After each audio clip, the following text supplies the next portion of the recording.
Saya Radika Priyanda dari 12 IPS 2 ingin menjelaskan tentang AFTA atau yang kita sebut dengan ASEAN Free Trade Area yang didirikan di Singapura pada tahun 1992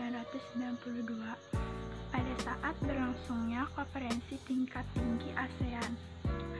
AFTA ini adalah suatu kesepakatan yang dibentuk untuk menciptakan zona pandangan bebas oleh negara-negara ASEAN. Pada dasarnya, upaya untuk mencapai tujuan yaitu berupa meningkatkan daya saing ekonomi di kawasan regional ASEAN dan juga menarik bagi investasi asing ke ASEAN dan tentunya juga menjadi ASEAN dengan tujuan untuk meningkatkan strategis keunggulan komparatif dan meningkatkan ASEAN sebagai suatu pusat atau kawasan produksi tunggal dan juga sebagai pasar tunggal.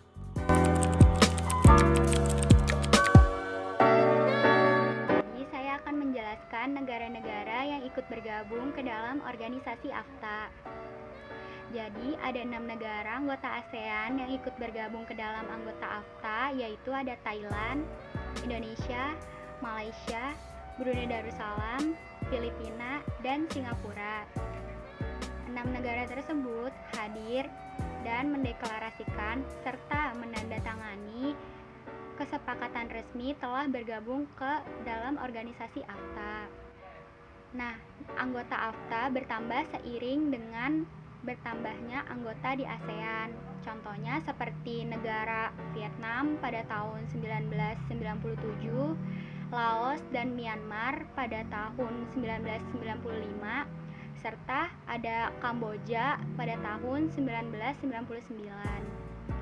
Nah, jadi anggota AFTA terdiri dari 10 negara anggota ASEAN. Latar belakang terbentuknya AFTA. AFTA merupakan bentuk kerjasama dalam bidang ekonomi yang disepakati dengan negara-negara di ASEAN. Faktor yang melatar belakangi terbentuknya AFTA yaitu 1. Munculnya isu-isu ekonomi setelah tantangan politik serta militer yang dihadapi ASEAN berakhir pada masa Perang Dingin di kala itu. 2. Kemajuan pesat yang dimiliki negara Singapura yang minim sumber daya alam tetapi memiliki sektor perdagangan yang dapat diandalkan. 3. Keinginan untuk dapat meningkatkan sebanyak-banyaknya investor asing. 4. AFTA ini juga sebagai langkah dalam mengejar ketertinggalan. Di sini saya akan menjelaskan beberapa faktor adanya pembentukan AFTA atau area perdagangan bebas.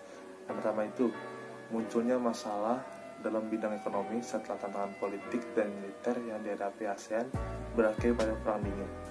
Yang kedua itu, AFTA merupakan langkah untuk mengimbangi kerjasama regional di bagian wilayah lain yang telah muncul di wilayah Eropa maupun Amerika.